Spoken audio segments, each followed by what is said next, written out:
কথাবোৰ মনত পৰিলে নিজকে বৰ ক্ষুদ্ৰ যেন অনুভৱ হয়। বৰ স্বাৰ্থপৰ আছিলা তুমি। হৃদয় বুলিবলৈ একোৱেই নাছিল হয়তো তোমাৰ। যি মৰম ভাল পোৱা মই তোমাৰ বাবে ৰাখিছিলোঁ, তুমিতো সেইখিনিৰ যোগ্যতাও নাৰাখা। তুমি মোক বৰ বেয়াকৈ আঘাত কৰি থৈ আঁতৰি গৈছিলা।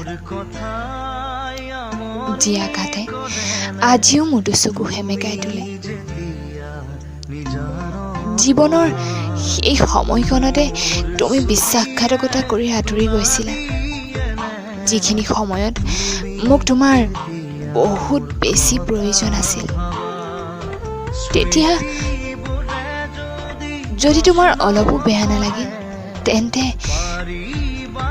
তেন্তে এতিয়া কিয় তুমি মোৰ পুৰণি আঘাতবোৰত খঞ্জৰ মাৰিব আহিছা? যি মৰম ভাল পোৱাক তুমি দুভৰিৰে গছকি আঁতৰি গৈছিলা, সেইবোৰৰ কেতিয়াবাই মৃত্যু ঘটিছে।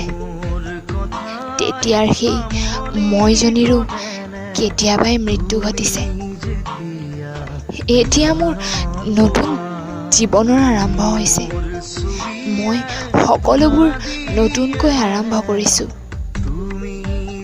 জীৱনৰ বাটবোৰত অকলেই আগবাঢ়ি যাব শিকিছোঁ। জীৱনৰ সমস্যাবোৰৰ মুখামুখি হ'ব পৰা হৈছোঁ। সাহসিকতা ৰাখিছোঁ। এতিয়া আৰু তোমাৰ মিছা সান্তনাৰ প্ৰয়োজন নাই মোৰ। মোৰ ভাল পোৱাবোৰৰ মৃত্যু ঘটিছে। এতিয়া তুমি মুক্ত। মোৰ বাবে তোমাৰ আৰু কোনোদিনেই অশান্তি নহয়।